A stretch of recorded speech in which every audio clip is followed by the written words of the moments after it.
যেই নাহিদ হাসনাতদের আসলে ডাকে আসলে আওয়ামী লীগের মতো 15 বছরের একটা ফ্যাসিবাদের পতন হয়েছে, সেই নাহিদ হাসনাতদের আন্দোলন করার সক্ষমতা নিয়ে তারা প্রশ্ন তুলেছে মানুষ স্পিকার। এতটা মানে নিম্নমানের চিন্তা নিয়ে আজকে তারা বিতর্কটা করতে এসেছে। মানুষ স্পিকার, আমরা আওয়ামী লীগের মতো ফ্যাসিবাদের পতন ঘটিয়েছি মানুষ স্পিকার। মানুষ স্পিকার, আপনাকে একটা বুঝতে হবে, প্রথমে যখন বৈষম্য বিরোধী আন্দোলন আসলে আপনার একটা কোটা সংস্কারের ডাক দিল, তখনও পর্যন্ত বেশি মানুষ কিন্তু এখানে সম্পৃক্ত হয় নাই মানুষ স্পিকার। মানুষ কখন সম্পৃক্ত হয়েছে?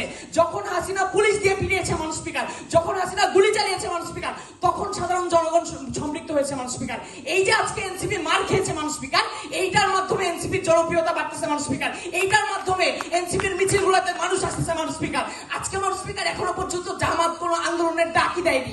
জামাত যদি একটা আন্দোলনের ডাক দেয় মানুষ স্পিকার, বিএনপির মতো যারা 15 বছর গড়তে পালিয়েছিল, আওয়ামী লীগকে যেখানে জামাত পতন করেছে, বিএনপির মতো চুনোপুটিকে সরকার থেকে ফালাই দেওয়া জামাতের জন্য কোনো ব্যাপার না মানুষ স্পিকার। সুতরাং সেই জায়গা থেকে মানুষ স্পিকার, আমরা যেখানে মানুষ স্পিকার ভারতের সাপোর্ট পাওয়া একটা দালাল সরকারকে উৎখাত করেছি মানুষ স্পিকার, আমরা আর্মির বিরুদ্ধে দাঁড়াচ্ছি, আমরা পুলিশের বিরুদ্ধে দাঁড়াচ্ছি মানুষ স্পিকার। সেই জায়গা থেকে মানুষ স্পিকার জুলাই ম্যান্ডেট দিয়ে বিএনপি যদি জুলাইয়ের সাথে গাদ্দারি করে, বিএনপি সরকারের পতন ঘটিয়ে হইলেও মানুষ স্পিকার আমাদেরকে জুলাই সনদ বাস্তবায়ন করতে হবে মানুষ স্পিকার।